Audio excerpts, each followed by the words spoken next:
거리가 있는 성도님들께서 많이 못 나오신 듯합니다. 흩어져서 예배하는 모든 예배자들에게도 동일한 하나님의 은혜 있기를 이 시간 함께 예배하는 여러분들이 기도해 주시고요. 특별히 인간이 얼마나 연약한지 21세기를 살아가는 저와 여러분의 삶 가운데 사실 자연의 문제로 이렇게 또 걱정하고 염려하는 것이 우리의 현실입니다. 특별히 이 모든 시간들을 통하여 우리의 인생을 주관하시는 분이 여호와 하나님이심을 다시 한번 깊이 깨닫고 우리가 어려움 가운데 있지 않다 할지라도 이러한 기본적인 어려움으로 고통당하는 이들 하나님의 은혜와 자비 경험할 수 있는 귀한 은혜의 시간도 되어질 수 있도록 한 마음으로 기도해 주시기 바랍니다. 오늘은 왕이 오십니다. 이사야서 21번째 시간으로 좋으신 하나님이라고 하는 제목으로 말씀 전하도록 합니다. 제가 학창 시절은 사실 중고등부 교회학교 부흥기를 경험했던 시기였던 터라 사실 작년부 숫자만큼이나 중고등부 아이들이 많았던 시대에 신앙생활을 했습니다. 그리고 예수 믿지 않는 아이들도 CCM 지금으로 얘기하면 이렇게 기독교 노래들을 기타를 치면서 노래를 불렀고요. 그리고 그 당시 대부분 남자 아이들은 좀 기타를 배우기 위해서 이제 교회에서 배우거나 기타 학원을 다니곤 했는데 저도 중학교 3학년 때 처음 기타를 잡았던 것 같아요. 그래서 제가 지금도 기억나는 게 중학교 3학년 때 처음 제가 기타를 연습했던 곡이 바로 좋으신 하나님입니다. 이게 아시죠? 좋으신 하나님, 좋으신 하나님, 참 좋으신 나의 하나님. 혼자 부르려고 했는데 이게 왜 이 찬양을 처음 제가 불렀냐면 그 기타가요 사용되는 코드가 2개밖에 없어요. 마지막에 하나만 반복되다가 2개가 반복되다가 마지막 코드 하나 더 나오고 이제 끝납니다. 그리고 가사도 너무 쉽잖아요. 게다가 제가 뭐 영어에 그렇게 큰 관심이 그 당시에는 없었는데 영어로 처음 제가 불렀던 노래도 이거예요. God is so good, God is so good, God is so good, He is so good to me. 가사가 너무나 쉬워요. 좋으신 하나님, 좋으신 하나님, 반복되다 마지막에 하나님은 나에게 너무나 좋으십니다. 제 한 성도님께서 좀 수술을 받으시고 그 수술이 얼마나 잘 끝났나 그리고 잘 회복하고 계시는가 제가 한번 연락을 드렸더니 잘 회복하고 계시다고 이제 다음 주에 이제 처치받게 되신다고 이야기하시면서 이제 마무리하시게 되신다고 이야기하시면서 제가 마지막에 인사말 그냥 평범하게 인사를 드렸거든요. 하나님 항상 좋으신 하나님이라는 거 잊지 마세요라고 이제 문자를 마지막으로 인사말을 드렸더니 그분이 이제 자기 이제 잘 치료받고 있다, 회복되고 있다라고 하신 문자 밑에 또 문자를 따로 보내셨어요. 좋으신 하나님 제가 어떻게 있겠습니까? 제가 말씀대로 살지는 못해도 하나님은 나의 힘이 되십니다. 사실 이런 문자 받으면 저는 좀 힘이 나긴 해요. 여전히 성도들이 참 하나님 안 보이는 오늘 찬양한 대로 보이지 않는 하나님 내 삶에 보이는 하나님으로 고백하며 살아갈 수 있다는 것이 얼마나 복된 일인가. 그리고 제가 살아가는 이 목회자의 삶의 자리보다는 훨씬 더 하나님의 살아계심을 눈으로 확인하며 살아가기 훨씬 더 어려울 터인데 그럼에도 불구하고 그 믿음의 고백을 여전히 하나님 앞에 드릴 수 있다는 것 참 감사하다. 하나님은 정말 우리에게 좋으신 하나님이신 것이죠. 제가 33년 전에 기타 뚱땅거리며 좋으신 하나님 그렇게 노래했는데 어느새 시간이 그만큼 흘러서 제가 예상하지 못하게 어느새 목사라고 하는 이름으로 불리워지고 있습니다. 나름 길다면 긴 세월이 지나갔는데 제 삶에도 얼마나 많은 일들이 있었겠습니까? 사실 저는 목사가 되어질 줄도 몰랐고요. 또 뭐 영어도 그렇게 좋아하지 않았는데 해외에 가서 공부하게 되어질 것도 몰랐고 또 거기서 목회를 하게 되어질 것은 더 몰랐고요. 또 오늘 이곳에서 제가 여러분들에게 말씀을 전하게 되어질 것도 몰랐습니다. 근데 제 삶에 예상치 못한 수많은 일들이 이제 변곡점들이 만들어졌는데 이제 그 모든 과정마다 거듭 확인하게 되어진 것은 하나님은 내 삶에 정말 좋은 분이시구나.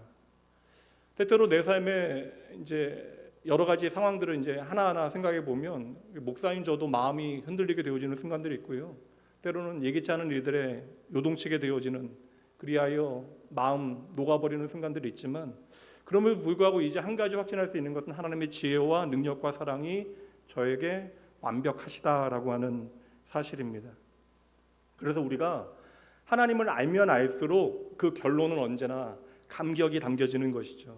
그래서 이 땅을 살아가는 모든 하나님의 백성들은 하나님을 더 알기 위해서 열심히 노력해야 합니다. 왜냐하면 우리가 하나님을 알면 알수록 하나님의 선하심은 그저 스쳐 지나가는 것이 아니라 우리의 삶에 머물러 더 깊이 흡수되어지기 때문에 그러해요. 여러분의 평생이 하나님을 더 깊이 알아가시는, 좋으신 하나님을 더 깊이 배워가는 인생 되어지길 주님의 이름으로 축복합니다. 하나님께서는 오늘도 이사야 선지자를 통하여 사망의 그늘 가운데 신음하고 있는 당신의 백성들을 생명으로 초청하고 계시는데요. 여러분, 이 하나님의 초청의 음성 잘 들으셔야 합니다. 우리가 예수를 믿는다라고 하는 것은 우리가 이 땅을 살아가면서 우리의 인생을 보다 좀 멋지게 업그레이드하는 의미가 아닙니다. 우리가 예수를 믿는다라고 하는 것은 나를 구원하신 분이 예수 그리스도이시고 이제 우리는 예수 안에서 전혀 이전에는 꿈꾸지 못했던 새로운 인생을 살게 되어졌다. 그래서 성경은 예수 그리스도 안에 우리는 새로운 피조물이다라고 말씀하고 있는 것이죠. 오늘 말씀은 그 새로운 삶으로 저와 여러분을 초청하시는 하나님 아버지의 말씀을 우리가 만나게 되어집니다. 하나님은 가장 먼저 저와 여러분을 당신의 은혜의 식탁으로 초청하시는데요. 그게 1절 말씀입니다. 오라 너희 모든 목마른 자들아 물로 나아오라. 돈 없는 자도 오라. 너희는 와서 사 먹되 돈 없이 값없이 와서 포도주와 젖을 사라. 이 짧은 구절 한 구절에 오라고 하는 말씀이 3번이나 나와요. 오라, 내게 나와라, 내게 오라. 하나님의 초청이 반복되어지고 있습니다. 이게 사실 원어적인 표현은 그냥 제발 좀 와다오, please come 뭐 그런 의미예요. 너무나 강렬한 표현입니다. 근데 저는 좀 궁금하긴 하거든요. 왜 하나님께서 이렇게 나에게 오라, 나에게 오라, 그것도 다 이제 식탁을 마련해 놓으시고 우리에게 오라, 오라, 오라 청하실까? 사실 이거 속되게 표현하면 하나님께는 손해되는 장사입니다. 그럼에도 불구하고 하나님께서 왜 저와 여러분을 이렇게 애타게 부르실까? 모든 일을 망가뜨린 건 저와 여러분이고, 그리고 그 망가진 일을 해결할 수 있는 능력이 우리에게 없는데, 그리고 축복을 베풀 수 있는 분은 하나님이시다라고 하는 그 전제안을 생각해 보면 하나님은 완전히 슈퍼갑의 자리에 계신데 왜 하나님은 저와 여러분을 향하여 어찌 보면 이렇게 저자세로 간절히 부탁하고 계시는 것일까? 이 하나님의 마음을 우리가 이 세상 가운데 경험하지 못하니까 이 하나님의 마음을 세상 가운데 확인할 수 있는 기회가 없잖아요. 그러다 보니까 우리는 하나님의 마음을 이해하지 못하니 하나님의 초청을 의심하게 되어지는 것이고 너무나 쉽게 이 부르심을 외면해 버리는 것이죠. 근데 우리가 적어도 한 가지 하나님의 말씀을 통해서 확인하는 것이 있다면 이 하나님의 부르심은 바로 누가복음 말씀처럼 집 나간 아들을 기다리는 애타는 아버지의 심정인 것이죠. 오늘 말씀에 보면 너희 목마른 자들아 오라라고 말씀하시는데 이것은 저와 여러분을 향한 하나님의 인생에 대한 진단이 되어지는 거예요. 다시 말하면 우리의 인생은 목마른 인생이다. 사나운 세상에 우리가 지치고 시달려 탈진하게 되어지고 또 우리가 좀 잘 이겨내서 먹고 살만 하면 또 외로움과 허무함 그리고 내일에 대한 걱정 때문에 우리는 치이는 인생을 살고 있다라는 사실을 하나님께서 아신다라는 거예요. 사막에서 물을 마시지 못하게 되어지면 사실 뭐 겉으로도 우리가 좀 힘들지만 몸의 장기들이 말라가게 되어지죠. 그래서 몸의 장기들이 제대로 움직이지 못하게 되어지면 우리는 죽음에 이르게 되어지는 것입니다. 우리의 인생도 우리의 인생의 그 목마름을 해결하지 못하면 당장 오늘 살아있는 것 같아도 우리가 사는 게 아니다라는 것이죠. 그래서 하나님께서는 목마르고 배고픈 저와 여러분을 위하여 풍성한 물과 음식으로 식탁을 준비하셨는데 여기 중요한 포인트가 있어요. 하나님께서 저와 여러분을 당신의 식탁으로 초청하실 때에 더 중요한 게 뭐예요, 여러분? 이 모든 것이 공짜라는 것이죠. 얼마나 좋아요. 돈 없이 와서 값 없이 먹으라. 이 값 없이 돈 없이 와서 우리가 먹고 마시게 되어지는 이 물과 양식이 바로 저와 여러분에게 주어지는 하나님의 구원입니다. 그리고 그냥 우리에게 오라 말씀하시는 이유는 우리가 그 값을 치를 수 없다라는 사실을 하나님께서 너무나 잘 알고 계시는 것이죠. 근데 이게 안 믿어지는 거예요. 우리의 삶에 우리는 알고 있잖아요. 물 한 병도 나에게 거저 주는 사람 없는데 물 한 병조차도 돈을 주고 살아가야 하는 이 세상 가운데 세상에 가장 귀한 우리가 그것을 더 연장하고 잘 만들기 위하여 생명을 위하여 살아가는 것인데 그 생명을 우리에게 주되 그것이 우리에게 공짜로 주어진다라고 말씀하시니 이게 우리가 믿어지지 않는 것이죠. 근데 우리에게는 공짜로 와서 먹으라 마시라라고 말씀하시는데 이게 우리의 편에서 공짜인 것이지 여러분 값을 치르지 않은 것이 아닙니다. 하나님의 편에서는 공짜가 아니죠. 예수 그리스도께서 당신의 생명을 주고 저와 여러분의 죄에 대한 값을 치르셨기에 이것이 우리에게 공짜인 것이지, 하나님은 저와 여러분을 위하여 당신의 은혜의 식탁으로 저와 여러분을 초청하시기 위하여 너무나 값비싼 대가를 치르신 것이죠. 그래서 구원은 오직 하나님의 선물입니다. 거저 우리에게 주신 것이니까 우리가 해야 되는 거 다른 건 없어요. 그냥 감사함으로 이것을 잘 받으면 되는 것입니다. 그리고 그 감사함을, 그 은혜에 대한 감격을 우리가 잊지 않으면 되는 것이죠. 문제는 인생의 모든 방황을 그치고 우리의 영혼의 목마름의 본질을 해결할 수 있는 하나님의 은혜로운 그 초청을 공짜로 받았는데 우리가 안타깝게도 엉뚱한 데 가서, 이거 믿어지지 않으니까 엉뚱한 데 가서 계속 답을 찾으려 한다라는 것입니다. 그래서 하나님께서 하시는 말씀이 이어지는 2절입니다. 너희가 어찌하여 양식이 아닌 것을 위하여 은을 달아주며 배부르게 하지 못할 것을 위하여 수고하느냐. 쉽게 말해보자면 하나님께서 목마른 배고픈 저와 여러분을 위하여 직접 생명의 양식, 그 생명의 물을 친히 준비하셨는데 저와 여러분은 그거 외면하고 우리를 위하여 준비되어진 그 풍성한 물과 양식을 거부하고 양식이 아닌 것, 배부르게 하지 못할 것, 쉽게 이야기하면 불량식품, 부정식품, 그냥 나를 배부르지 못하게 만드는 것뿐만 아니라 나의 생명을 갉아먹고 내 건강을 해치는 것들을 우리가 수고하여 얻어낸다라는 거예요.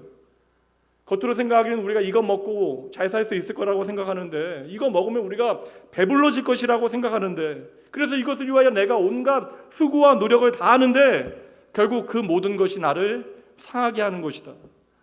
시편 127편 2절 말씀에서 우리 인생에 대해서 이렇게 말씀하십니다. 너희가 일찍 일어나고 늦게 누우며 수고의 떡을 먹음이 헛되도다. 여러분 다 수고하며 살아가시잖아요. 여러분의 일주일의 삶을 제가 다 알지는 못하지만 정말 수고롭게 여러분의 일상을 살아내시고 또 이 아침 힘들게 이 예배의 자리로 나오셨을 것이라고 생각을 합니다. 정말 사람들 열심히 살아가거든요. 청년들부터 심지어 아이들부터 그렇게 열심히 아이들 살아가는데, 인생을 저희들 열심을 다하여 수고하며 살아가는데 사실 우리가 얻어내는 것이 과연 우리의 생명을 풍성하게 하는 것일까? 저희 집이 이제 이제 여기 빌라 있는 그 골목인데 일방 통행이에요. 자동차도 이제 일방으로 다녀야 되는 좁은 골목입니다. 근데 그 골목 모퉁이에, 그 좁은 골목의 모퉁이에 카페가 하나 생겼어요. 근데 그 카페가 제가 아무리 늦게 들어와도요 문을 닫는 경우가 없어요. 그래서 제가 어느 날 너무나 궁금해가지고 앞에 가서 봤어요. 몇 시까지 여기는 영업을 하길래 이렇게 매일 늦게 들어가도 문이 열려 있나 보니까 새벽 3시까지 영업을 합니다. 이게 사실 골목에 있는 카페가 왜 새벽 3시까지 영업을 할까? 물론 뭐 이유가 있겠지만 새벽에도 커피를 마시며 깨어 있어야 하는 것이 이 땅을 수고하며 살아가는 인생의 이야기인 것이고, 우리가 입에 정말 단내가 나도록 열심히 살아가는데, 치열하게 살아가는데, 그렇게 우리는 수고하고 열심히 살아가서 우리의 생명을 풍성하게 만들기 위해서 노력하고 있는데 하나님께서는 안타깝다, 우리의 노력이 헛되다라고 말씀하시니 우리가 오늘 이 말씀에 귀를 기울여야 하는 것이죠. 뭐 전 세계적인 그룹이죠. 뭐 BTS에 연결해서 요새 설명되어져서 많은 분들 다시 한번 떠올리는 그룹인데, 뭐 이 자리 비틀즈는 다 아시죠? 비틀즈의 가장 유명한 사람이 존 레논이라고 하는 그 가수인데, 그 사람의 롤링스톤즈 마지막 영상을 제가 본 적이 있습니다. 근데 사실 시대의 아이콘이었죠. 근데 그가 마지막 인터뷰에서 그 인터뷰어가 질문을 합니다. 모든 것을 다 이룬 것과 같이 여겨지는 지금 당신의 기분이 어떠냐라고 질문을 했더니 이제 그 존 레논이라고 하는 사람이 대답하기를 인생이 너무나 지루합니다. 인생이 지루하다라는 거예요. 우리가 그렇게 간절히 원했던 그것이 무엇이건 간에 우리는 그것을 얻기 위해서 최선을 다하고 노력하며 살아가는데, 치열하게 그 끝까지 가보면 그것으로 만족할 것이라고 생각했던 우리의 기대가 여지없게 무너지게 되어진다. 우리는 도리어 그 끝에서 우리의 영혼이 다시 목마르게 되어짐을 경험하게 되는 것이죠. 그래서 우리의 인생에 대한 지혜자의 설명이 있어요. 전도서 1장 2절입니다. 전도자가 이르되 함께 읽습니다. 헛되고 헛되며 헛되고 헛되니 모든 것이 헛되도다. 모든 것을 다 가져봤던 권력자의 마지막 인생에 대한 결론, 여기서 하나님이라고 하는 반전이 없었더라면 그의 인생은 그렇게 허무하게 끝났을 것입니다. 여러분, 우리가 오늘 정신 차리지 않으면, 열심히 사는 것으로 우리가 만족한다면 이 헛되다라고 하는 탄식은 머지않은 미래에 저와 여러분의 탄식이 되어질 수도 있는 것이죠. 이제 저와 여러분은 하늘의 은혜가 너무나 필요한 사람들입니다. 하나님 없는 사람들도 세상 살아갈 때 참 피곤하고 힘든데, 우리가 하나님의 백성으로 하나님 없어 보이는 세상 가운데 하나님의 자녀답게 살아가기 위해서는 얼마나 많은 수고와 노력이 필요하겠어요. 또한 얼마나 많은 하나님 없는 세상 권력에 도전을 받게 되어지겠습니까? 날마다 하나님께서 우리에게 친히 부어주시는 하늘의 은혜로 내가 나를 채우지 아니하면 우리는 이 세상 가운데 버텨낼 수 없는 것이죠. 그래서 나도 모르게 쉽게 타협하거나 외면하거나 도망하거나 또한 숨게 되어지는 것입니다. 여러분 꼭 기억하세요. 오늘 말씀은 하나님의 초청으로부터 시작되어집니다. 하나님은 저와 여러분에게 은혜 베푸시기를 좋아하십니다. 그리고 목마르고 배고픈 저와 여러분을 위하여 좋은 포도주와 양식을 차려 두신 것이죠. 중요한 것은 우리가 이 은혜를 받기 위해서 해야 되는 일이 단 하나가 있다면 단 한 가지예요. 하나님께 나아오기만 하면 돼요. 나에게 오라라고 초청하셨으니 그 초청에 응하여 내가 하나님 앞으로 나아가기만 하면 됩니다. 아무리 좋은 약이 있다 한들, 나의 병을 한순간 고치는 약이 있다 한들 우리가 그것을 먹지 않으면 아무런 소용이 없죠. 우리가 하나님께서 우리의 삶에 허락하신 그러한 영적인 축복을 누리기 위해서는 어떻게든 하나님의 임재 앞으로, 내가 하나님 앞에 있다는 사실을 기억하고 그 거룩하신 하나님의 임재 앞으로 나와 하나님의 은혜를 구하게 되어질 때 그 하나님의 모든 하늘의 은혜는 내 삶에 실제하는 구체적인 은혜로 임하게 되어질 줄 믿습니다. 그래서 여러분, 예배의 자리, 기도의 자리, 은혜의 자리로 가까이 나와 내게 오늘도 은혜 베푸신 하나님 앞으로 더 가까이 나아가기 위해서 우리가 수고하고 노력해야 하는 것이죠. 근데 이것조차 우리가 잘하지 못해요. 쉽게 얘기하면 우리의 어떠한 영적인 기초 대사량이 너무나 떨어져서 하나님의 음성을 듣고도 내가 움직여야 한다는 사실을 알면서도 제대로 움직이지 못합니다. 하나님은 오늘 저와 여러분을 살리시겠다라고 추천하는데, 감사하긴 하는데 하나님의 부르심에 그래서 내가 응답하지 못하는 것이죠. 여전히 바쁘다는 핑계로, 내가 아프다는 핑계로, 내 인생에 해결할 문제가 너무나 많다는 핑계로 우리는 하나님 앞에 나아가지 않습니다. 근데 하나님께서는 우리의 인생이 도무지 스스로 그 모든 문제를 홀로 책임질 수 없다는 사실을 아시기 때문에 너 혼자 뛰어다니지 말고 먼저 나에게 오라라고 오늘 추청하고 계시는 것이죠. 목사로 살면서 그래도 적어도 한 가지는 이제 알 것 같아요. 정확하게 알고 있습니다. 홀로 책임질 수 없는 문제는 모든 사람들에게 있어요. 저에게도 마찬가지입니다. 그렇게 홀로 책임지지 못하는 문제와 상황 가운데 있을 때, 힘들 때면 여러분 적어도 다른 것 좀 제쳐놓고 하나님 앞에 나아가 하나님 앞에 기도하는 시간을 우리가 좀 늘려야 하지 않을까. 여러분, 넘치되는 홍해 앞에서 우리가 할 수 있는 일이 무엇이겠어요?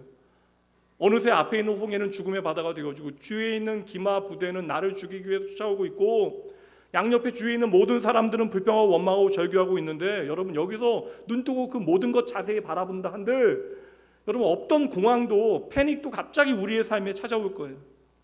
그렇게 모든 사람들이 소리치고 아우성치며 외치고 있을 그때에, 집단적인 공황 가운데 빠져 있을 때에 하나님께서 모세에게 하신 말씀 기억하시나요? 단 한 가지잖아요. 너희는 가만히 있어 내가 하나님 됨을 알지어다. 무슨 말씀이에요? 설치지 말고 좀 가만히 있어라. 너희가 좀 가만히 있어야 내가 오늘 너희를 위하여 하는 일을 너희의 눈으로 볼 수 있는 것이 아니겠느냐. 오늘 말씀은요, 그 참 좋으신 하나님께서 우리에게서 그냥 아예 떠서 먹여주시는, 우리가 살 수 있는 길이에요. 우리가 이 땅에서 어떻게 하나님의 은혜를 풍성히 누릴 수 있을 것인가, 우리가 넉넉히 이 세상을 어떻게 이겨낼 수 있을 것인가. 하나님의 백성들이 살 길, 그 첫 번째는 바로 하나님의 말씀입니다. 2절 말씀에 보면 하나님께서 답답해하시면 말씀하시잖아요. 하나님께서 생명으로 우리를 초청하시면서 이 모든 게 다 공짜야, 내가 너희를 위하여 준비한 것이야, 너희가 이것을 먹으면 다시 살게 되어질 것이야 라고 말씀하셨는데, 그 말씀 다음에 뭐라고 이야기하시냐면 우리가 그 음성에 제대로 응답하지 못할 것을 이미 알고 계셨다라는 것이죠. 아무리 초청해도 우리의 마음이 완악하여 하나님 앞으로 나오지 아니할 것을 알고 계십니다. 그래서 하나님께서 답답해하시며 하시는 말씀이 2절, 너희는 왜 너희에게 진정한 만족을 주지 못하는 것들을 위하여 그렇게 헛된 수고를 다하느냐, 그렇게 처절하게 살아가느냐. 그러면서 하시는 말씀이 무엇이에요? 너희는 내게 듣고 들을지어다. 먹는 이야기 나왔으니까 너희도 이제 더 이상 몸에 나쁜, 너희의 생명을 해치는 불량식품, 부정식품 더 이상 먹지 말고, 그거 먹고 헛배 부르지 말고 너희는 내가 너희에게 주는 내 말 먹고 또 먹으라. 우리가 세상이 우리에게 주는 음식 잠시 배부를 수는 있으나 그것이 우리에게 하늘의 기쁨을 줄 수는 없는 것이, 그것으로부터 우리는 하늘의 기쁨을 누릴 수 없는 것이죠. 물론 우리에게 주어진 모든 것으로 우리는 하나님 앞에 감사할 수 있습니다. 심지어 일용할 양식을 통해서 나를 돌보시는 하나님 우리가 발견할 수 있어요. 그러나 거기에는 하나님 주신 영원한 기쁨이 있는 것이 아니라는 것이죠. 차는 여러분 기름으로 갑니다. 기름 먹어야 가요. 아무리 좋은 유기농 주스를 준비하여 차에게 먹인다고 차는 그 유기농 주스를 먹고 가지 않죠. 다시 말씀드리면 저와 여러분은요, 하나님의 뜻 안에 하나님의 말씀을 먹어야 존재하는, 하나님의 말씀을 먹어야 사는 존재로 하나님께서 만드셨다라는 거예요. 그래서 이 땅에 오신 예수님께서 친히 우리에게 이렇게까지 직접적으로 대놓고 말씀하시는데, 마태복음 4장 4절 함께 읽어보도록 합니다. 사람이 떡으로만 살 것이 아니요 하나님의 입으로부터 나오는 모든 말씀으로 살 것이라. 우리가 떡을 먹어야, 밥을 먹어야 살기는 사는데 우리가 기억해야 한다는 거예요. 우리는 밥만 먹고 사는 것이 아니라 우리의 영혼은, 우리의 존재는 바로 하나님의 말씀을 먹고 사는 존재이다. 저와 여러분은 바로 하나님의 입으로부터 나오는 말씀으로 살게 되어지는 것이죠. 이 시대는 이 사실을, 이 진리를 놓쳐서 목마른, 배고픈 시대예요. 이제 3절 말씀 보세요. 너희는 귀를 기울이고 내게로 나와 들으라. 그리하면 너희의 영혼이 뭐라고요? 살리라. 내가 너희를 위하여 영원한 언약을 맺을 것이다. 결코 변하지 않는 약속을 너희에게 주겠다. 곧 다윗에게 허락한 확실한 은혜이다. 너희는 내게 와서 귀를 기울이고 집중하고 내 말을 들으면 살게 되어질 것이다. 계속 그 말씀이에요. 1절 말씀도 와서 먹으라, 2절 말씀 듣고 또 들으라, 먹고 또 먹으라. 여러분, 우리가 하나님의 말씀을 지식으로 알면 우리가 진짜 안다라고 착각하는데 아닙니다. 우리가 하나님의 말씀을 한 번, 두 번 들어서 그것을 이해하여 지식적으로 우리가 깨닫는 것에서 그 말씀이 우리를 살리는 것이 아니라, 여러분의 하나님의 말씀은 듣고 또 듣고 또 듣고 또 들어서 귀에 못이 박히도록 들어 내 18번 노래처럼 저절로 우리 안에서부터 나와야 한다는 것이죠. 얼마 전에 방송 보는데 고등학교 남자아이가 이제 인터뷰를 갑자기 하게 되어진 거예요. 즉석 인터뷰인데 자기가 노래 좋아한다고, 랩 잘한다고 이야기하는 거예요. 그래서 한번 해보라고 그랬더니 뭐 주저하지 않고 하는데요, 너무 잘하는 거예요. 그러니까 무슨 가수 아니면 연습생 같이 너무나 잘해서 인터뷰하는 사람들도 놀라고 그 주변에 있는 모든 사람들이 너무나 놀라요. 그래서 물어봅니다. 얼마나 연습했냐 이야기했더니 이 노래 하나를요 10개월 동안 연습했대요. 노래 하나를 10개월 동안 수백 번, 수천 번 계속해서 외우고 듣고 불러보고 했던 것이죠. 자기 것처럼 자연스럽게 나오니까 사람들이 놀라게 되어지는 것입니다. 그러니까 아내가 보는 방송이라 제가 자세히 보지는 못했는데 어떤 할머니 나오셔서 무슨 노래자랑 나오셨다는데 막 가수 막 하고 춤추시는 거 잠깐 봤는데 좀 믿어지지 않던데요. 70대의 어르신이 그렇게 젊은 사람들 같이 몸을 움직일 수 있다는 거, 이거 보통 노력하지 않고서는 안 되는 일 같아요. 그러니까 정확하게는 모르겠지만 그분은 매일마다 음악 듣고 그 음악에 맞춰서 몸을 움직이셨기 때문에 70대의 나이에도 그렇게 노래할 수 있고 몸을 움직일 수 있는 것이 아닐까. 여러분, 하나님의 말씀도 우리가 그렇게 들어야 돼요. 우리의 귀를 기울이고 집중하여 그 말씀을 듣고, 여러분 내 운명을 걸고 하나님의 말씀을 들으셔야 합니다. 그럴 때 여러분 그 말씀이 내 안에서 자연스럽게 흘러나오게 되어지는 것이죠. 몇 해 전에 제 딸이 고2 말인가 그때 제가 아는 우리 집사님, 다른 교회 이제 같이 일했던 집사님 한 분께서 이제 뭐 대치동에서 관련된 일을 하셔서 이렇게 온라인 뭐 이렇게 링크를 하나 보내주셨어요. 이렇게 뭐라 그러죠? 그 취업이 아니고 입학 전형 뭐 설명회 같은 거. 그래서 이거 되게 유명한 강사가 하는 거니까 한번 목사님 보세요라고 해서 코드하고 해서 이제 돈을 내고 봐야 되는 건데, 이제 그분이 미리 어떻게 좀 얻으셔서 저에게 그 어떤 그 코드와 함께 보내주셨어요. 근데 그거 제가 보는데 사실 그 제가 열심히 보지는 않았지만 저는 그 인상적인 게 있었습니다. 그때 뭐 기억나는 게 거의 없지만 한 가지 인상적이었던 것이, 강사가 설명하는데요, 그거 듣는 사람들의 자세가요 너무나 경건해요. 딴짓하는 사람이요, 조는 사람 없어요. 저는 그 생각했습니다. 야, 성도들이 이렇게 예배하면 하나님 너무나 좋아하시겠다. 강사 한마디 한마디 하는데 부모들이거든요. 자기 운명이 걸린 것처럼 생명 걸고 그 이야기 듣고 있어요. 여러분, 예배자의 자세가 그런 거 아니에요? 우리가 오해하는 거예요. 하나님의 말씀 우리가 좀 들어드리면 하나님께서 나에게 무언가를 주시지 않을까? 우리가 하나님의 말씀 좀 듣고 내가 이 말씀에 좀 순종하면 하나님께서 나에게 뭐 떡고물이라도 뭐 떨어뜨려 주시지 않을까? 여러분, 아니에요. 우리가 오해하는 것입니다. 이 말씀을 놓치면 내가 손해다라고 하는 그런 마음으로 우리가 이 말씀 들어야 하는 거예요. 우리가 왜 예수 믿는데 시간이 지나면 지날수록 하나님에 대한 사랑이 더 깊어져야 되고 예배와 기도가 깊어져야 되는데, 왜 우리가 대충 예배하게 되어지는지, 왜 예배를 대충 때우게 되어지는지 여러분 아시겠어요? 적당히 예배하는 오늘의 나의 모습이 왜 가능한가? 왜냐하면 하나님의 말씀에 내 운명을 걸지 않아요. 내 인생이 하나님의 말씀에 달려있다는 사실은 내가 체감적으로 알지 못하는 것입니다. 머리로는 알고 있는데 나의 심장으로, 나의 영으로 하나님의 말씀에 내 운명이 있다는 사실을 우리가 확신하지 못하는 것이죠. 그러니 여러분, 하나님의 말씀을 읽을 때, 하나님의 말씀을 들을 때 이 말씀에 내 운명이 달려있다라고 여러분 생각하셔야 돼요. 하나님께서 말씀하시잖아요. 거듭 말씀하시잖아요. 내게 와서 들으라, 그리하면 너희가 살리라. 여러분, 이 말씀은 믿지 않는 자들에게 하시는 말씀이 아닙니다. 제발 좀 너희들 정신 차리고 내 말 좀 들어라. 이 말씀을 지금 첫 번째 듣고 있는 수신자는 누구예요? 수백 년 동안 하나님의 말씀을 가지고 있었던 이스라엘, 스스로 하나님 사랑한다, 하나님 믿는다라고 이야기했던, 자신했던 사람들, 예배와 제사의 방법에 대해서 너무나 정통하여 몸에 배어있던 사람들, 그러나 어느새 하나님의 말씀에 나의 운명을 걸지 못하니까 그들이 그 말씀 무시하게 되어지고 외면하게 되어지고 불순종하고 우상숭배하고 하나님을 떠나간 결과가 오늘이었던 것입니다. 그렇게 임상은 망가지고 부서지게 되어진 거예요.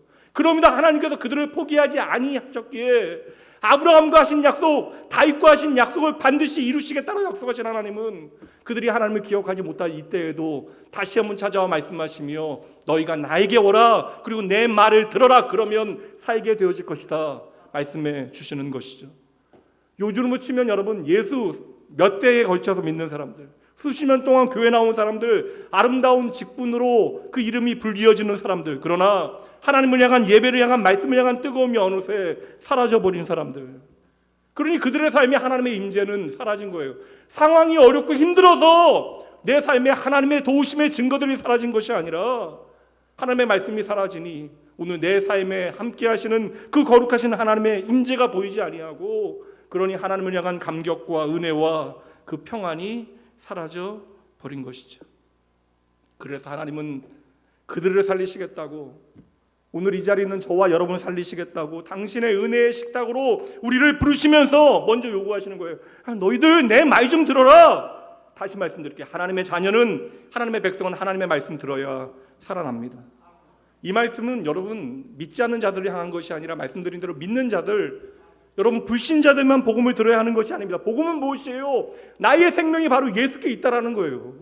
근데 어느새 내 생명이 예수께 있다라는 사실을 잊어버리고 세상의 다른 것에 내 생명이 있는 것처럼 살아가고 있는 저와 여러분을 향하여, 그리하여 그 첫사랑의 감격이 어느새 사라져 버린 사람들, 스스로 신앙이 좋다, 내가 아는 것으로 나의 신앙의 실력을 자신하는 사람들, 어느새 영적인 기쁨과 영적인 감격과 그 영적인 경건과 영적인 권위는 다 사라져 버리고 종교적인 어떠한 매너리즘만 가득 차 간신히 하나님을 예배하고 있는 하나님의 백성들에게 너희가 다시 나에게 나와 내 말을 들어야 너희는 살게 되어진다 말씀해 주신 것이죠. 예수의 피 묻은 증인들, 초대교회 성도들 얼마나 귀해요. 예수님의 죽으심과 부활을 경험했던 사람들, 피 묻은 예수의 십자가 붙들고 사도 없이 교회 세웠어요. 놀라운 일이잖아요. 그리고 그렇게 아름다운 믿음의 이야기로 가득했던 로마 교회가요, 시간 지나니까 10년 지나고 20년 지나고 30년 지나니까 어느새 경건의 모양은 있는데 경건의 능력이 사라져 버립니다. 복음을 놓치게 되어져요. 그들의 교회에 사람들이 많이 모이는 것으로만 만족합니다. 여러분, 모든 주의 교회는 어제도 오늘도 내일도 주의 말씀 들을 때 살아나게 되어지는 것이에요. 오늘 이 자리에 여러분들이 하나님의 임재 안에서 하나님의 말씀 새롭게 들어 여러분의 첫사랑이 다시금 거듭나고 살아나는 귀한 은혜 있기를 주님의 이름으로 축복합니다. 여러분, 지난 이야기 좀 그만하죠. 지난 이야기는 하나님의 은혜에 대한 감사의 이야기로 멈추고, 나의 어제의 하나님은 나의 오늘의 하나님으로 오늘도 나에게 말씀하신다는 사실 기억하고, 그 말씀 나에게 오늘 살아있어 생생하게 역사하는 말씀으로 붙드는 여러분 되셔야 합니다. 우리가 오해하면 안 돼요. 하나님은요, 당신을 위하여 말씀하시는 것이 아닙니다. 하나님은 저와 여러분에게 일시켜 먹으려고 말씀하시는 것이 아니에요. 우리가 착각하는 것입니다. 제가 항상 말씀드리지만 하나님께서 저와 여러분에게 당신의 사명을 맡기신 것은요, 가장 비효율적인 선택이에요.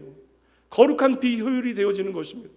하나님께서 저와 여러분 자라나게 하시려고 하나님의 사역에 우리로 하여금 동참하게 하시기 위하여 우리를 부르시는 것이죠. 그러니 하나님은 당신을 위하여 말씀하시는 것이 아니라 하나님은 저와 여러분을 위하여 오늘도 말씀하십니다. 이 말씀 들어서 우리가 이 세상에서 잘 사는 것 중요합니다. 그러나 하나님은 저와 여러분이 이 말씀 듣고 세상에서 잘 먹고 잘 사는 것에서 멈추는 것이 아니라 오늘 나에게 말씀하시는 것이 하나님의 축복이라고 하는 사실 우리가 진정으로 깨닫게 되어지기를. 여러분, 말씀하시는 것이 축복이에요. 그리고 그 말씀이 내가 들려져서 두렵고 떨림으로 그 말씀 가지고 살아가는 것이 하나님의 놀라운 은혜임을 여러분 잊지 마셔야 합니다. 그렇게 하나님의 말씀은 저와 여러분의 삶에 하나님의 은혜의 보증수표가 되어지는 것입니다. 그러니 여러분, 평생 다른 것은 조금 놓치고 살아도 되지만 하나님의 말씀만큼은 놓치면 안 돼요. 가벼이 들으면 안 됩니다. 그 말씀을 통해 나의 존재를 향한 하나님의 마음이 무엇인지, 나를 향한 하나님의 선하신 뜻이 무엇인지를 단단히 붙잡아야 여러분 지치지 않고 믿음의 삶을 살아낼 수 있는 것이에요. 말씀으로 너희의 영이 살아나게 되어지면 그때로부터 내가 너를 책임지고 축복하겠다. 이 약속의 말씀에 살아있는 증인이 여러분 되어지기 주님의 이름으로 축복합니다. 하나님께서 오늘 말씀을 통해서 우리에게 보여주시는 두 번째 살 길이요, 그것은 바로 기도입니다. 기도, 첫 번째 말씀, 두 번째 기도. 뻔하다. 6절 말씀 보도록 할게요. 여러분, 이 장면이 얼마나 중요한 장면인지 몰라요. 하나님께서 당신의 은혜의 식탁으로 저와 여러분을 초청하시면서 우리가 다시 살 수 있는 비결, 이거 붙잡으면 너희가 앞으로 바벨론에서 넘어지지 않을 것이다. 6절 말씀이요. 너희는 여호와를 만날 만한 때에 찾으라. 가까이 계실 때에 그를 부르라. 하나님께서 저와 여러분을 살리시겠다고 주시는 말씀이잖아요. 여러분, 이거 어려운가요? 너무나 직관적이지 않아요? 그러니까 생명을 살리는, 그러니까 여러분, 안전수칙 같은 것은 단순해야 되잖아요. 생명과 관계되어진 것은 쉬워야 돼요. 하나님께서 저와 여러분에게 살 길을 보이셔야 되니까 너무나 쉬운 말씀을 주시는 거예요. 보면 아는 그냥 직관적인 말씀, 너무나 심플하고 너무나 선명합니다. 우리가 힘들어 죽게 되어지면 어떻게 하라는 거예요? 하나님 찾으라, 하나님 앞에 기도하라. 근데 그 기도의 핵심적인 조건 하나가 있어요. 무엇입니까? 따라해 보시죠. 기도의 핵심은 목마름입니다. 하나님께서 나를 찾으라 말씀하시는데, 이거 여러분, 나를 찾으라니까 무슨 술래잡기 놀이 정도로 생각하시면 안 된다는 거예요. 우리가 하나님을 찾을 때에는 필사적으로 부지런히 목숨 걸고 하나님 찾아야 된다는 거예요. 나의 생명 걸고 하나님을 찾아야 한다는 거예요. 하나님을 찾아야 내가 살게 되어진다는 사실을 기억하고 하나님을 부지런히 찾아라. 하나님께서는 당신의 생명을 걸고 저와 여러분을 찾아오셨습니다. 그렇다면 우리도 우리의 생명을 걸고 하나님 앞에 나아가야 하는 것이죠. 이것은 대가가 아니에요. 내 삶에 하나님이 어떠한 분이신가에 대한 우리의 응답, 우리의 대답, 우리의 신앙 고백. 그럼 우리가 언제 하나님을 찾아야 하는가? 뭐라고 이야기해요? 만날 만한 때에 하나님을 찾아라. 우리에게 인생이라고 하는 그런 기간을 주셨는데, 여러분 보세요. 우리의 인생에는 하나님의 타이밍, 하나님의 기회가 있다는 것입니다. 우리에게 특별히 하나님께 허락하신 은혜의 때가 있다는 거예요. 얼마 전에 제가 미국에서 공부했던 그 컨벤션, 그 교단이 가장 큰 교단인데, 미국에서 가장 보수적인 큰 교단이에요. 거기에 라이프웨이라고 하는 출판사가 있는데, 그 출판사에서 서던 컨벤션의 통계 자료, 교육 통계 자료를 얼마 전에 내놓았어요. 매년마다 내놓는데, 금년 이제 코로나 끝나고 2년차가 지나가면서 미국 교회 안의 변화들에 대한 이야기들이 많이 실려 있습니다. 이 시간 다 나눌 수는 없고요. 거기 나와 있는 중요한 통계 자료 하나가 무엇이었냐면, 18세 이전에, 우리가 18세 이전에 예수 그리스도를 주의 몸된 교회에서 제대로 만나지 못한, 경험하지 못한 아이들은 80%가 이후로도 제대로 신앙생활할 수 있는 기회를 갖지 못한다. 이게 통계라는 거예요. 우리가 그러니까 10대 때 예수 그리스도를 나의 주로 인격적으로 만나지 못하면 이후로 신앙생활 할 수 있는 가능성이 현저히 떨어진다는 것입니다. 물론 여러분, 한 영혼을 구원하는 것은 하나님의 주권이 있습니다. 그리고 저는 마지막 임종 때에 평생 하나님 거부하다가 그 마지막 임종 때에 하나님을 믿고 돌아가신 분도 보긴 했습니다. 물론 평생 하나님 뜻대로 우리가 믿음의 삶을 잘 살아내면 좋지만 그렇게라도 하나님은 당신의 택한 백성들을 구원하시긴 하십니다. 특별한 상황 가운데. 근데 우리가 진정 하나님께서 나를 구원하시는 분이시다는 사실을 확신한다면 여러분 생각해보세요. 여러분의 인생에 가장 사랑하는 이들이요, 내 사랑하는 자녀와 내 사랑하는 가족을 위하여 여러분 절박하게 하나님을 찾고 하나님 앞에 매어 달려 기도하고 계시냐라는 것이죠.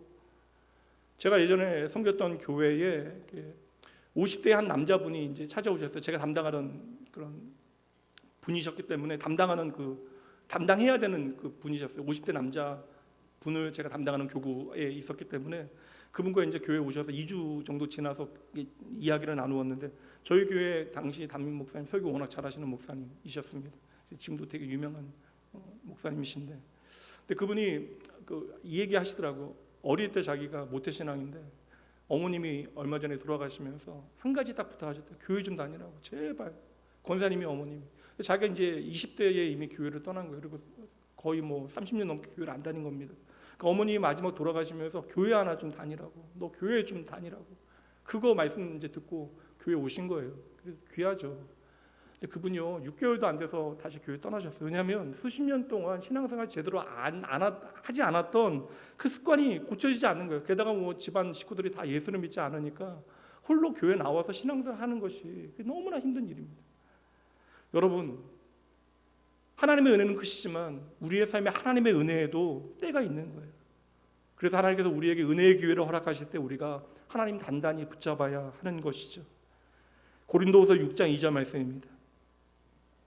이르시되 내가 은혜 베풀 때에 너에게 듣고 구원의 날에 너를 도왔다 하셨으니 보라 지금은 은혜 받을 만한 때요, 보라 지금은 구원의 날이다. 무슨 말씀이에요? 너에게 은혜 필요한 바로 그때 내가 너의 기도를 듣겠다. 너를 향하여 내 귀를 열어놓겠다. 너는 구하기만 해라. 내가 너의 기도를 통하여 일하겠다. 여러분, 우리가 하나님의 은혜일 때 우리가 하나님을 향하여 반응해야 된다는 거예요. 우리가 하나님 앞에 반응하도록 하나님께서 오늘 다시 우리에게 이 말씀 주시는 것입니다. 이 말씀 듣고 나에게 반응해라. 하나님 앞에 기도해라. 생명이 오직 하나님께 있다는 사실을 우리가 기억하고 다시 하나님 앞에 매어 달려 기도해야 한다는 것입니다. 적당하게 이 세상 살아가다 보니까 내가 이 세상 이렇게 적당히 살아가도 그냥 먹고 살만 하니까 오늘 이스라엘 백성들처럼 우리도 어느새 간이 배 밖으로 나오게 되어진 것이죠. 그냥 흘러가는 세상 가운데 우리가 가장 소중하다 여기는 그것도 놓고 살아도 내 인생에 큰 문제 없는 것처럼 우리가 착각해요. 하나님의 은혜를 맛본 기억이 내 삶에 조금씩 희미해지니까 예배와 기도를 대체할 만한 것들이 내 삶에 너무나 많아집니다. 그리고 우리는 적당히 타협하는 것이죠. 그래도 이 정도면 충분하다. 여러분, 묻고 싶어요. 정말 충분하십니까? 만약에 하나님께서 이렇게 생각하셨더라면 골고다 언덕에 예수님의 십자가는 절대 세워지지 않았을 것입니다. 여러분, 하나님이 가까이 계실 때 오늘 여러분에게 말씀하시고 은혜 베푸시겠다 하실 때 여러분 기도 많이 하셔야 돼요.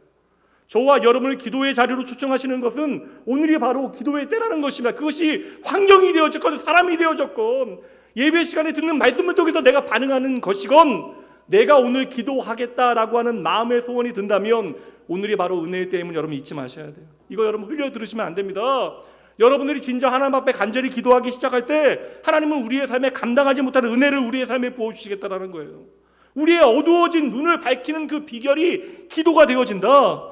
그래서 우리가 기도할 때 나를 부르시는 하나님의 음성이 크게 들리게 되어지는 것이고 그때 우리는 나를 고치시고 나를 회복하시는 나를 부흥케 하시는 하나님을 만나게 되어지는 것이고 우리가 기도할 때 가장 중요한 고백, 나는 하나님 없이는 안 됩니다라고 하는 사실을 절실하게 깨닫고 고백하게 되는 것이죠.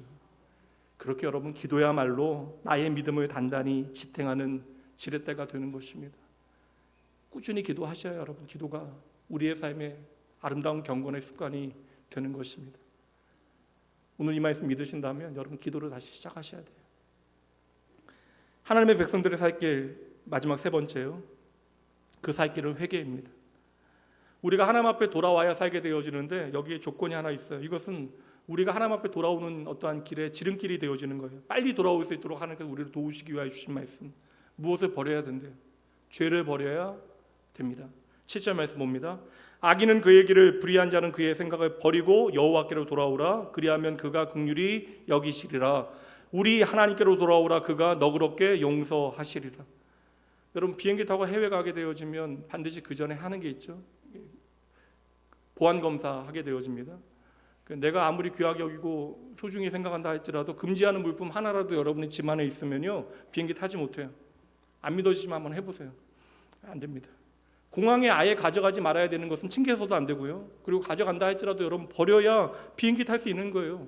저는 그런 이야기 많이 들었거든요. 비행기 타야 되는데 마지막까지 짐 정리하지 않다가 뭐 가지고 있는 막 뭐 이렇게 수십만 원짜리 화장품 버리고 비행기 타셨다는 이야기 뭐 이거 그런 거 되게 많이 듣는 이야기잖아요.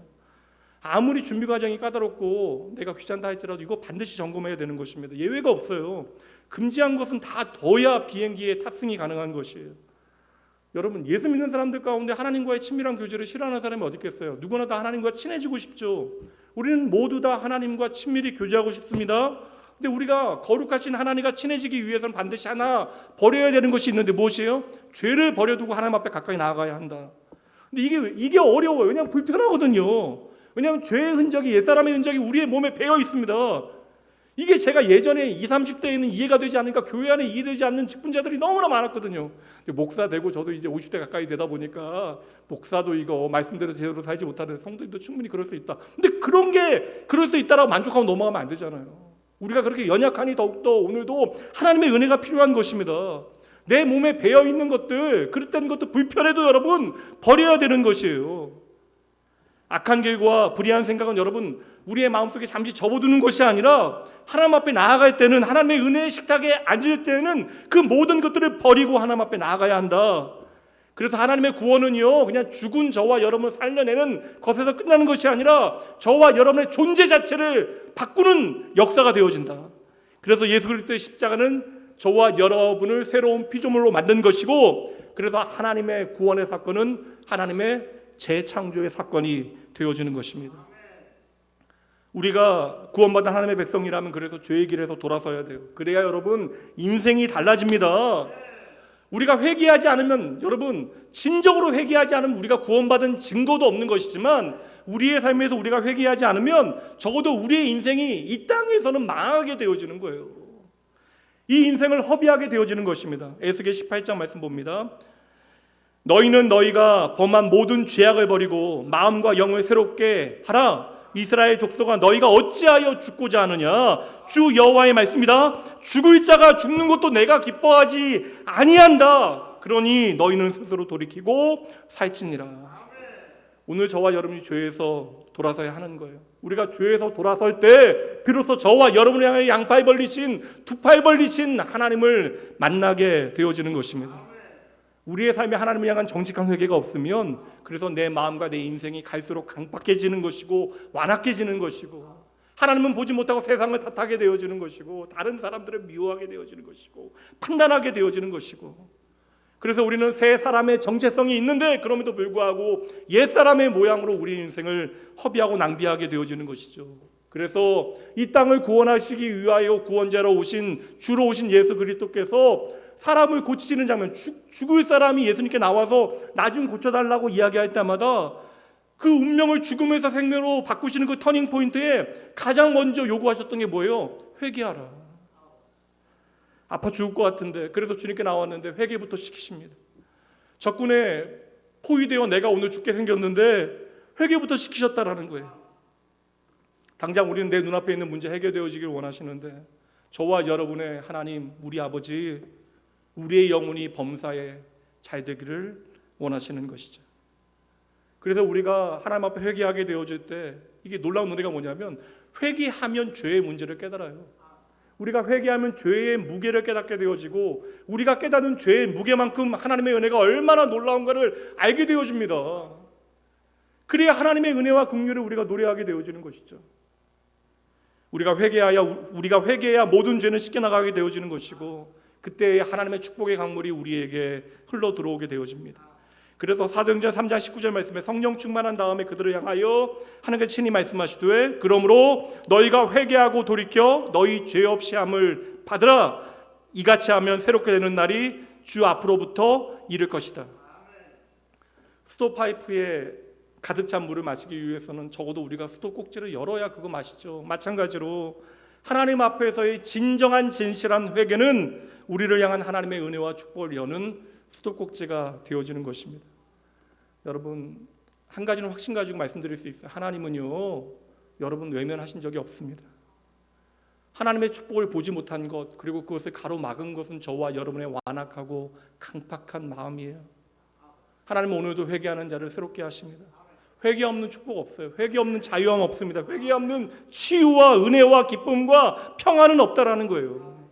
그래서 하나님은 오늘 약속하시는 것입니다. 너희가 회개할 때 너희를 긍휼히 여기겠다. 다시 말하면 우리가 회개할 때 우리는 하나님의 긍휼을 나의 긍휼로 누리게 되어진다는 것이죠.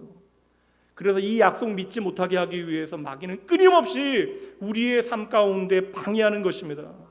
회개는 여러분, 저와 여러분의 죄를 캐내고 혼내기 위하여 하시는 것이 아니라, 명령하시는 것이 아니라 저와 여러분을 용서하고 치유하고 회복하시기 위하여, 살려내시기 위하여 오늘 우리에게 하라고 명령하시는 것이죠. 의사 앞에서 가장 어리석은 사람이 무엇이에요? 누구예요? 아무리 뛰어난 의사라 할지라도 내 병은 내가 가장 잘한다 우기는 고집불통 환자가 되어져서는 안 되는 것이죠. 저와 여러분을 아시는 분이, 가장 잘 아시는 분이, 우리를 만드시고 우리를 사랑하시는 우리의 하나님 아버지이신데, 우리가 하나님 앞에 내가 나를 가장 잘합니다 우겨서는 안 되는 거예요. 우기지 말고 하나님 앞에 나아가셔야 합니다. 이게 회개예요. 내가 아프다고, 내가 죽게 되어졌다고 그대로 인정하고 고백해야 돼요. 그때 하나님의 긍휼이 우리에게 임하고 그 긍휼이, 그 자비가 저와 여러분을 다시 살게 하는 줄 믿습니다. 이제 마무리해 보도록 할게요. 목마른 우리를 은혜의 식탁으로 초대하시면서 다시 살 길을 보이신 하나님께서 그렇게 하나님의 은혜로운 부르심에 그 초대에 응답한 하나님의 백성들에게 차원이 다른 축복을 약속하십니다. 모든 것을 포함하는 차원이 다른 축복. 이 말씀이 여기 나오네요. 이 결론으로 8절부터 9절까지 봅니다. 이는 내 생각이 너희의 생각과 다르며 내 길은 너희의 길과 다름이니라. 여호와의 말씀이니라. 이는 하늘이 땅보다 높음 같이 내 길은 너희의 길보다 높으며 내 생각은 너희의 생각보다 높음이니라. 아멘. 하나님의 은혜와 축복은 우리가 다 헤아릴 수 없습니다. 그러니 여러분, 그 말씀, 그 약속 그대로 믿으셔야 돼요. 오늘 내가 이해되지 않는다 할지라도 하나님의 선하신 뜻과 계획을 여러분 믿으셔야 합니다. 우리의 문제는 믿어요. 하나님을 정말 믿습니다. 하나님을 정말 믿습니다라고 하는 것도 진실, 동시에 그 하나님을 의심하는 것도 우리의 마음의 진실입니다. 이제 고작 바둑 3일 배워서 재미 붙이기 시작하는데, 마치 국수 프로 구단이 바둑 두는 것을 훈수 두듯이 우리가 언제나 하나님 뜻과 계획보다 우리의 마음을 앞세우게 되어지는 것이죠. 저는 하나님의 합력하여 선을 이루시는 역사를 믿어요. 성경의 역사, 우리의 인생, 이 땅의 역사가 그것을 우리에게 증명하고 있습니다. 바울 사도 너무나 힘든데, 이게 복음 전하는 일만, 그 교회 설립하는 일만 해도 힘든데 세워진 교회들마다 문제없는 교회가 없어요. 그렇게 복음으로 열심히 가르친 교회들도 다 목회 현장에 어려움이 생깁니다. 근데 여러분, 바울 사도의 그 목회 현장에 어려움이 없었더라면 13권의 바울 서신은 쓰여지지 않았을 것이에요. 초대교회 당시에 여러분, 말도 안 되는 이단들, 오늘날 존재하는 대부분의 이단들, 신천지와 같은 이단들이 이미 초대교회에 뭐 다 있었어요. 영지주의자들 뭐 다 비슷한 이단들이 있었는데, 그 교회를 끊임없이 침노하는 그 이단들 때문에 교회는요, 교회를 지키기 위해서 하나님의 말씀인 성경을 한 권으로 모으기 시작했던 것입니다. 여러분, 하나님의 길은 우리의 생각보다 높습니다. 이거 여러분의 인생을 통해서 여러분의 간증으로 많이 남기셔야 돼요. 안타깝죠. 성도님들, 얼마 전에도 오랫동안 공들였던 사업에 문제가 생기신 성도님 계셨는데, 이거 보면 안타까워요. 그렇게 공들였는데 공든탑이 한순간에 무너집니다. 이제는 좀 힘을 내서 열심히 이제 해볼만 한데 건강에 문제가 생겨요. 원치 않은 일들이 우리의 삶에 벌어집니다. 그러나 여러분 확신합니다. 이해할 수는 없어도 이 모든 일들을 통하여 우리는 반드시 합력하여 선을 이루시는 하나님을 만납니다. 우리가 때로는 억지로 가야 되는 때가 있어요. 그러나 억지로 가게 되어진 그 길이 우리가 가려고 계획했던 길보다 더 좋은 길이었다는 사실을, 그래서 하나님 내게 너무 좋으신 분이십니다, 우리는 고백하게 되어질 거예요. 그리고 오늘 당장 좀 이해가 되지 않는다 할지라도 여러분 하나님 너무하시다고 너무 원망하지 마세요. 하나님의 뜻이 틀리다라고 여러분 말하지 마십시오. 오늘 말씀대로 하나님께서 우리에게 살게 보여주셨잖아요. 하나님의 말씀 단단히 붙들고 그 말씀 제대로 듣고요, 우리 간절히 하나님 앞에 간절히 기도하고 나의 길을 날마다 하나님 앞에 돌이켜 회개하는 자에게 하나님께서 너희가 생각하지 못한 놀라운 일들을 행하실 것이다, 너희가 보게 되어질 것이다 약속하십니다. 오늘 말씀의 마무리로 11절 말씀 보면 좋을 것 같아요. 결론입니다. 11절 함께 읽어봅니다. 내 입에서 나가는 말도 이와 같이 헛되이 내게로 되돌아오지 아니하고 나의 기뻐하는 뜻을 이루며 내가 보낸 일에 형통함이니라. 아멘. 하나님을 사랑하는 자녀들의 삶에 하나님의 말씀은 반드시 성취되어집니다. 오늘 내게 주신 하나님의 말씀 아멘하고 예배당 나가시는 그 순간으로부터 모든 하나님의 말씀이 여러분의 삶 가운데 역사할 줄 믿습니다. 아무리 캄캄하고 답이 없다 할지라도 여러분 그게 여러분의 결국이 아니에요. 우리가 예상하지 못한 사람과 환경과 조건을 통하여 하나님께서는 당신의 약속을 반드시 우리의 삶 가운데 펼쳐 이루어 가실 것입니다. 이번 한 주도 우리가 고단한 삶을 살아가게 될 터인데 하나님께서 우리의 삶에 베푸시는 놀라운 은혜의 스토리가 여러분의 삶에 가득 쌓여가길 주님의 이름으로 축복하며 응원합니다. 기도할게요.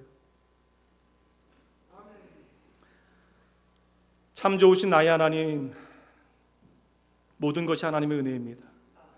주의 몸된 교회와 그 자녀를 사랑하시는 주님의 은혜가 참으로 크십니다. 주여, 비록 저희들 지금 어두운 밤을 지난다 할지라도 하늘이 땅보다 높음 같이 하나님의 놀라운 섭리가 저희의 삶을 책임지고 인도하고 있는 줄 믿습니다. 오늘 말씀이 예배당을 나서는 그 즉시 믿고 순종하는 자녀의 삶 가운데 이루어지게 하시고 병든 자를 회복하고 치유하고 일으키며 우리의 삶에 꽉 막혔던 모든 문제들을 뚫어내고 모든 예상을 뛰어넘는 소망의 미래를 사랑하는 주의 자녀들의 삶에 펼쳐 보여주시옵소서. 감사드리며 참 좋으신 예수 그 이름으로 간절히 기도합니다. 아멘. 헌금 봉헌합니다. 하나님의 진리는 단순해요. 하나님은 저와 여러분 사랑하십니다. 그래서 말씀하시는 거예요. 그 말씀 듣고 우리가 간절히 하나님 앞에 기도하고 날마다 우리가 그릇된 길을 갈지라도 내 길을 돌이켜 하나님 앞에 회개하면 우리의 삶에 하나님은 우리가 예상하지 못하는 놀라운 일들을 반드시 행하십니다. 잠시 우리가 멈춰 있는 것처럼 보이고 때로는 내가 넘어지고 망하는 것처럼 보일지라도 그게 여러분 결국이 아닙니다. 하나님 반드시 저와 여러분을 구원하십니다. 이 시간 그 하나님 믿음으로 바라보며 여러분의 믿음의 고백, 그 신앙 고백을 하나님 앞에 드리며 결단하며 잠시 하나님 앞으로 나아가시죠. 기도합니다. 마음 쉴 곳 없네 지친 나의 영혼 의지할 곳 없네 고와 같던 나를 그가 품으셨네 죽어가던 나를 그가 살리셨네 아버지는 돌아오지 아니하였으며 하나님의 기뻐하는 뜻을 우리 가운데 이루시고 아버지는 주를 더할 수 만족할 수 있네. 아버지여 주여 약속의 말씀이 이루어질 내 것입니다. 손을 아버지 놓지 분명히 길을 걸어갈 수 있도록 주여 인도하여 주시옵소서. 아버지 주를 주님 바라보며 더할수록 평안을 아버지여 주님 인도하여 아버지여 주님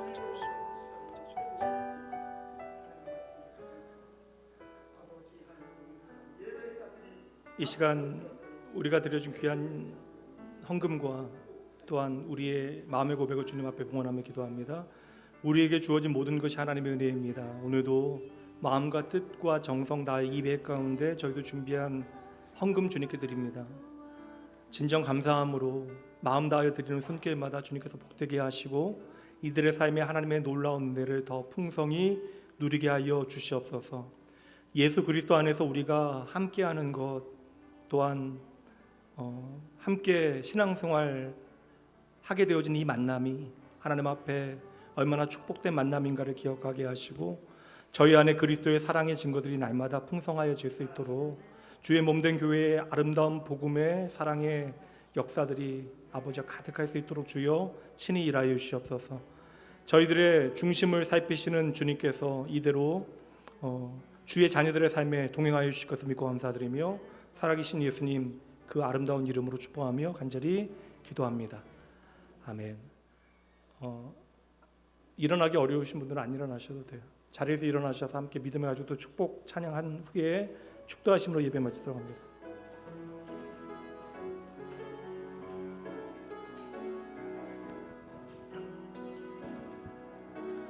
평화 하나님의 평강이 당신의 삶에 넘쳐나기를. 평화 하나님의 평강이 당신의 삶에 가득하기를 축복합니다.